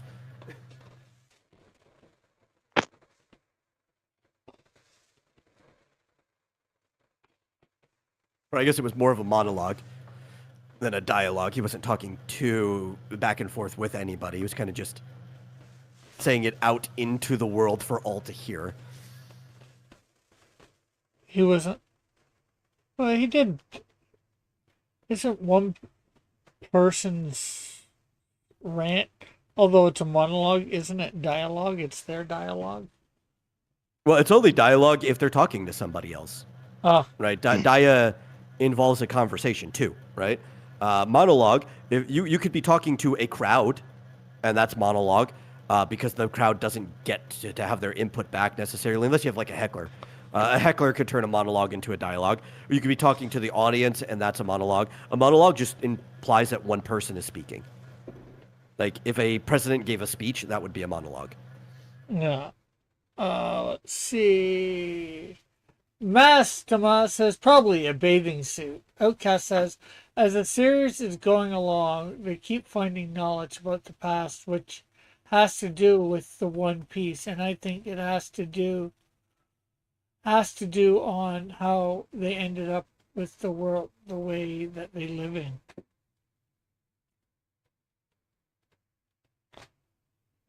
Oh yeah, dude, their world is crazy. I love that it's just like a place that Oda just thought up as far as like the geography of the world, because it's huge. It's much bigger than Earth. It is a large planet, and the way like the oceans and their land masses are just like nonsensical, but in a very fun way.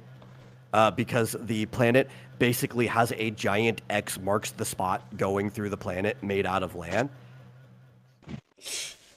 There's a lot about like the geography, the Grand Line being like the water line that they need to go through. and everything that like you'd have to really dig into to understand. But it's cool. It's a really cool world. Yeah. Like one day I will go through and I will probably read everything in its entirety. It's just not anytime soon. Did they Maybe Nah, after the story's over. I probably never will. Did they start the manga at not the manga, the anime at the beginning, or? Oh yeah, no, it starts at the very beginning of the story. Okay. Or maybe sounds like someone. They're gonna reanimate it soon, though. They've talked about it because the show is just so old at this point, and it's been running for so long, and it's been running alongside the manga that there's a lot of filler and padding in it. So they want to reanimate it to where it's quite a bit shorter, or I guess denser, to where they remove like all the padding, they remove the filler, and they just like each season is an arc, and they just like cover the actual chapter information. This was announced shortly after the popularity of the live action. I don't think it's going to be an animated version of the live action. I think it's going to follow the manga more from what they were saying. But its pacing is probably going to be a bit closer to that. Okay, well, I know there's filler, but I wouldn't mind checking out, maybe checking out the manga at some point, or not the manga, the anime. Yeah. I would probably, if you do though, just give it a try, like a season or so, because there's like 1,100 episodes so far. So it's like you're not probably going to catch up unless you're interested in it. So yeah, like give it a try, see if you're interested, and then maybe you'll decide if you want to watch more or not. Yeah. Okay, says the world is like Waterworld. That's why they only have islands. Oh yeah. Like you know how our surface is about 70-ish% water? Their surface is like 95% water. Yeah, it's all islands. There are plenty of land and islands, islands, but they're just so scattered from each other.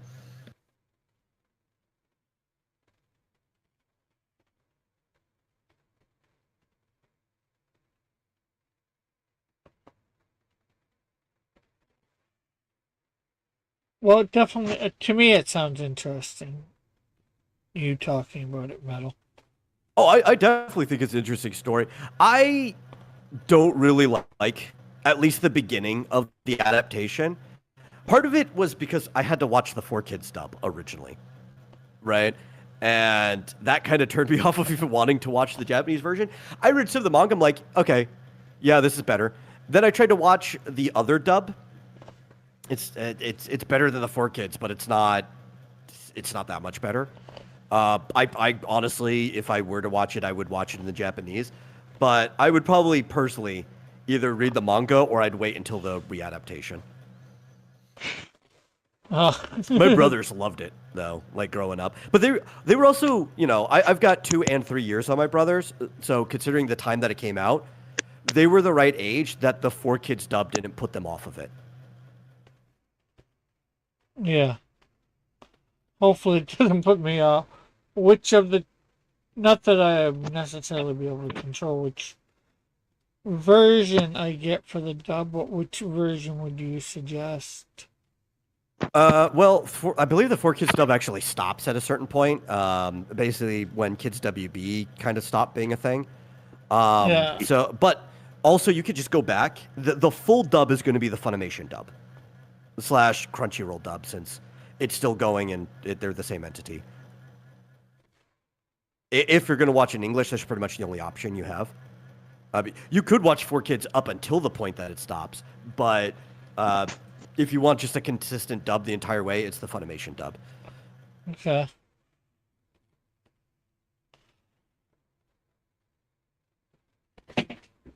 Was it Fox Kids and not WB? I remember it was on one of those channels. He said not Kids WB. It might have been Fox Kids. It was on one of the channels back when I was a kid. Outcast says Rick, you'll like it. I got stuck on it. Yeah. And so yeah, I might try and do it as a reaction stuff, like I did with what's the name of it for a while. Put it on my other channel. Yeah,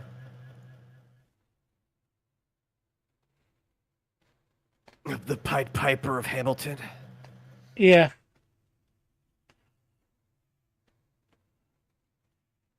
Just watch it You in just watch it in Crunchy. Crunchyroll. Yeah, Crunchyroll's is the entire Funimation dub. Slash, technically, it's called the Crunchyroll dub now because they took it over. But yeah,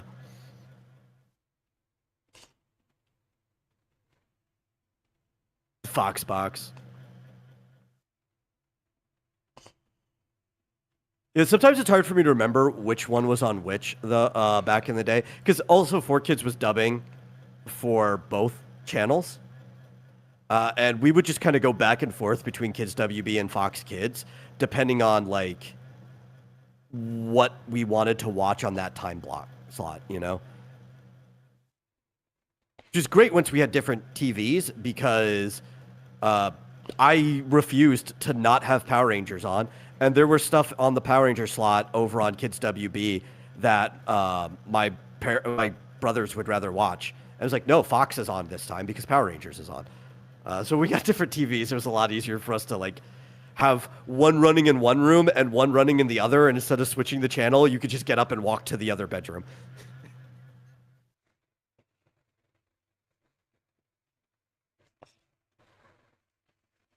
So basically, what had happened was my bedroom became the Fox Kids bedroom, and then their bedroom was the Kids WB bedroom. And sometimes, like the Mad Hatter, we would change places.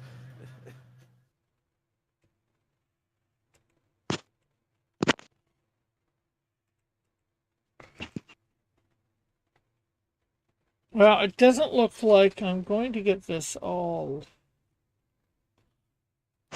I won't say color because technically it's all color, but it doesn't look like I'm going to get it all Cleaned up. Yeah. Tightened up. So I'm probably going to tighten it up off air, and I'll post it on Twitter and Instagram.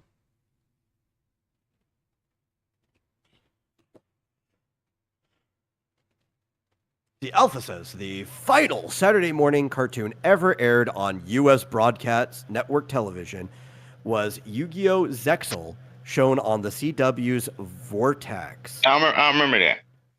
I didn't even know about the Vortex. Is the Vortex like... The Vortex was a replacement rebranding of for- 4Kids. Okay, I was wondering if that was Changing like... They brought back Kids WB without bringing back Kids WB. No, it was literally the rebranding of 4Kids. They literally just changed the name. No, I saw that was back like when I was 10.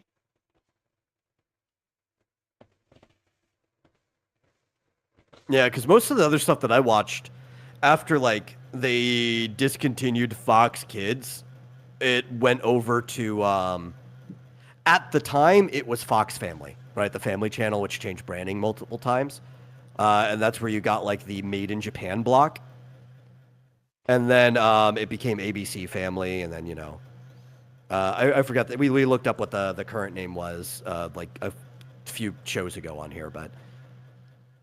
That's where I had to go and watch most of my stuff after like those network or those broadcast networks stopped doing that.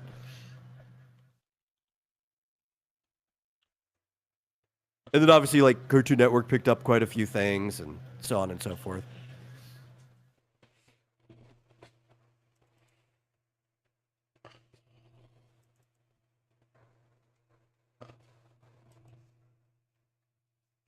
It is a bummer kids don't have a reason to wake up on Saturday mornings now. Yes, it is. I hate that there's no decent Saturday morning cartoons. Well, there's no, according to what Alpha said, there is no more Saturday morning cartoons. Because now they have to go outside and play. The problem is because they're not waking up early on Saturday to watch this stuff, a lot of them also aren't going outside and play, right? They're going to sleep in, and then they're going to get up, and they're going to go play on their tablet all day. I know. When I had to wake up on Saturday mornings, I did both, right? Like, I woke up, I watched my Saturday morning shows, and then by noon, I was outside playing for, like, the rest of the afternoon and stuff. So tomorrow I will be merging up, of course, He-Man character with a Mario character. I was gonna say I believe it's gonna be Peach and Tila, but I'm not sure. I think it's gonna be Spikor with Spike Top. I was gonna do that as a whatchamacallit short video, but I need one more bad guy for or one more character for things. So because the last 2 weeks will then be Tila, Peach and Tila, and then Bowser with Skeletor. So I still have Daisy with She-Ra as a short. Madame Raz with Toadette, and what would people like? Spikor with Spike Top or Wario with Faker tomorrow? Wario with Faker sounds more fun, but, you know. Oh, is it Memorial Day?